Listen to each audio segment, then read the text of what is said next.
오늘 우리에게 주신 하나님 말씀은 로마서 1장 18절부터 32절까지 말씀입니다.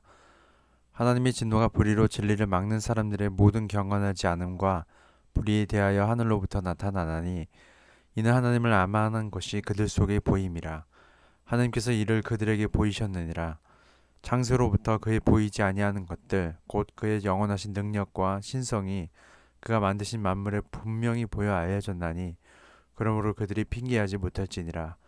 하나님을 알되 하나님을 영화롭게도 아니하며 감사하지도 아니하고 오히려 그 생각이 허망하여지며 미련한 마음이 어두워졌나니 스스로 지혜 있다 하나 어리석게 되어 썩어지지 아니하는 하나님의 영광을 썩어질 사람과 새와 짐승과 기어다니는 동물 모양의 우상으로 바꾸었느니라. 그러므로 하나님께서 그들의 마음의 정욕대로 더러움에 내버려 두사 그들의 몸을 서로 욕되게 하게 하셨으니 이는 그들이 하나님의 진리를 거짓 것으로 바꾸어 피조물을 조물주보다 더 경배하고 섬김이라. 주는 곧 영원히 찬송할 이시로다. 아멘. 이 때문에 하나님께서 그들을 부끄러운 욕심에 내버려 두셨으니 곧 그들의 여자들도 순리대로 쓸 것을 바꾸어 영리로 쓰며 그와 같이 남자들도 순리대로 여자 쓰기를 버리고 서로 향하여 음욕이 부릴 듯하며 남자가 남자와 더불어 부끄러운 일을 행하여 그들 그릇 때문에 상당한 보응을 그들 자신이 받았느니라.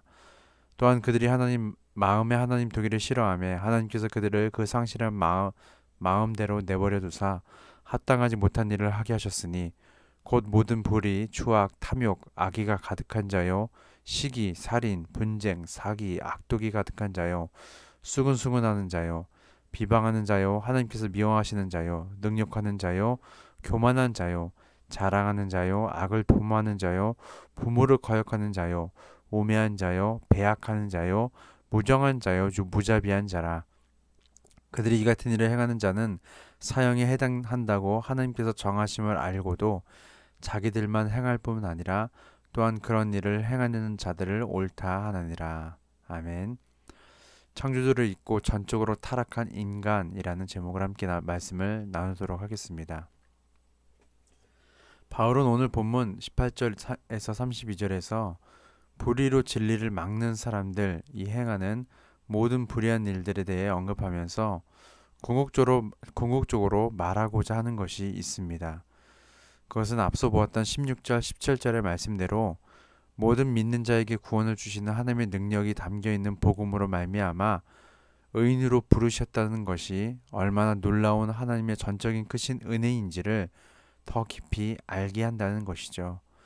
비록 지금 힘들고 어려운 예수의 길을 걷고 있지만 절대로 부끄러워하거나 어리석게 여기지 말고 오직 그 길이 생명과 진리의 기름을 잊지 말라는 메시지를 전하고 있는 것입니다. 그래서 오늘 본문에서 불의한 자의 모습이 담긴 내용은 앞서 보았던 의인의 모습의 내용과 대조를 이루는 것을 보게 되죠.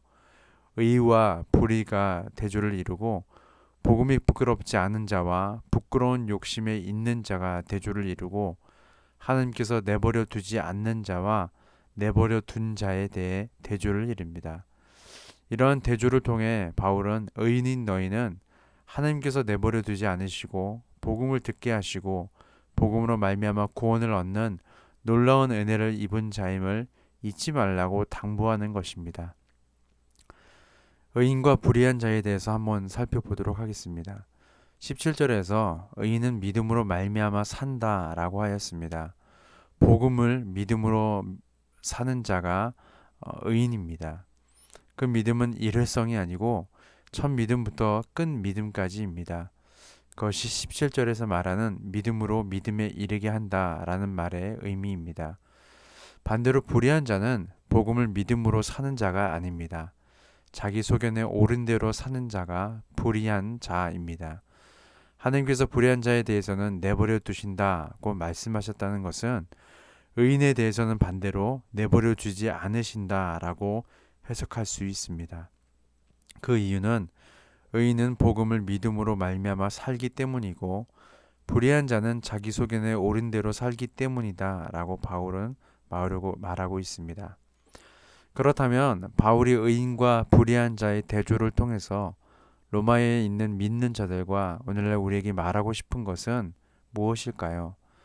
첫째는 하나님께서 의인으로 삼으신 자를 절대로 내버려 두지 않으신다는 말씀이 주어지는 것이고, 둘째는 의인으로 부르셨음을 기억하고 매일 주어지는 복음을 믿음으로 말미암아 살라고 권면하고 있다는 것입니다. 그리고 바울은 더 나아가 불의한 자들의 모습을 통해 의인의 삶이 어떠해야 하는지도 말해주고 있습니다. 불의한 자들이 어떻게 하나님을 거역했고 그의 결과는 어떻게 되었는지를 반면 교사 삼아 의인의 모습은 어떠해야 하는지 말해주고 있는 듯합니다. 구체적으로 불의한 자들의 모습을 살펴보면 먼저 21절을 보면 그들은 하나님을 알되 영화롭게 하지 않고 감사하지 않는다고 말합니다. 그 결과 그들의 생각은 허망하여지고 미련한 마음으로 어두워져서 스스로 지혜 있다나 어리석게 되었고, 그리고 이는 마땅히 하나님께서 받으셔야 할 영광을 썩어질 사람과 새와 짐승과 기어다니는 동물 모양 등의 우상으로 바꾸게 되었습니다. 그리고 이러한 영적인 타락은 고스란히 삶의 타락으로 이어지게 되었습니다. 몸을 서로 욕되게 하여 남녀가 순리대로 쓸 것을 바꾸어 동성애의 죄를 저지르기 시작한 것이죠. 그리고 그 그릇됨으로 인한 상당한 보응을 받게 될 것이라고 말씀하십니다. 진리를 거짓 것으로 바꾸는 영적인 타락이 부끄러운 욕심에 내버려 두심을 통해 삶의 타락으로 이어지게 되는 것입니다. 우리가 좀 전 예전에 에스겔서를 묵상하면서 이스라엘 백성이 하나님 앞에 영적으로 타락한 결과 그들의 삶이 타락해졌고 결국 하나님의 진노의 심판을 받게 되었음을 살펴보았습니다. 그 다음 바울이 말하는 불의한 자의 모습은 그들이 마음에 하나님 두기를 싫어한다라는 것입니다. 그리고 그에 대한 결과는 하나님께서 상실한 마음대로 내버려 두셨고 이는 21가지에 합당하지 못한 일을 하게 되는 길로 이어지게 되었습니다. 그런데 32절에 보면 합당하지 못한 자들보다 더 불의한 자가 등장하는데 그 사람은 이 같은 일을 행하는 자는 사형에 해당한다고 하나님께서 정하심을 알고도 자기들만 행할 뿐 아니라 그런 일을 행하는 자들을 옳다 한 자가 있다는 것입니다. 바울은 이 불의한 자들의 적나라한 모습을 말해줌으로써 이렇게 부패할 대로 부패하여서 하나님의 진노와 심판밖에는 달리 받을 것이 없는 인간에게 이 복음이 얼마나 절실하게 필요한 것이며 인간은 자신의 의가 아닌 하나님의 의가 나타난 이 복음이 아니면 아무 소망이 없는 비참한 존재인 것을 말하고 싶은 것입니다. 인간의 힘과 노력으로 도저히 해결할 수 없는 이 죄악의 문제를 하나님께서 예수 그리스도의 복음으로 말미암아 그 복음을 믿는 모든 자에게 구원을 주셨고 그 복음이 세상 보기에 부끄러워 보이고 어리석어 보이고 옳은 방법이 아닌 것처럼 보일지라도 결국 십자가의 도가 멸망하는 자들에게는 미련한 것이고 구원을 받는 우리에게는 하나님의 능력이 됨을 분명히 알고 그 십자가를 붙잡고 묵묵히 예수의 길을 걷는 모든 믿는 백성이 되기를 원하시는 하나님 아버지의 마음이 오늘 로마서를 작성한 바울을 통해서 로마 교회의 성도들에게 그리고 오늘날 세상 흔들리고 그 믿음도 흔들리는 우리에게 강력하게 권면하고 있다는 것입니다. 따라서 우리가 에스겔서에서 묵상했듯이 하나님께서 죄악 가운데 그대로 내버려 두지 않으시고 징계를 통해서라도 돌이키셔서 복음을 듣게 하시고 복음 속에 담긴 하나님의 의를 힘입어 구원을 얻게 하시는 사람은 정말 복이 있는 사람인 것라는 것을 잊지 말아야 할 것입니다. 우리 역시 그런 복을 이미 받은 자임을 잊지 말고 오늘 내가 이 은혜를 힘입어 나를 부끄러운 욕심대로 행하는 마음대로 버려두지 않으시고 나를 마음에 하나님 돌기를 싫어하는 상실한 마음 그대로 버려두지 않으시고 복음을 통해 내 사랑하는 주님 앞으로 오게 하신 그 은혜를 누리며 감사하는 오늘 하루가 되기를 예수님의 이름으로 소망합니다. 기도하겠습니다.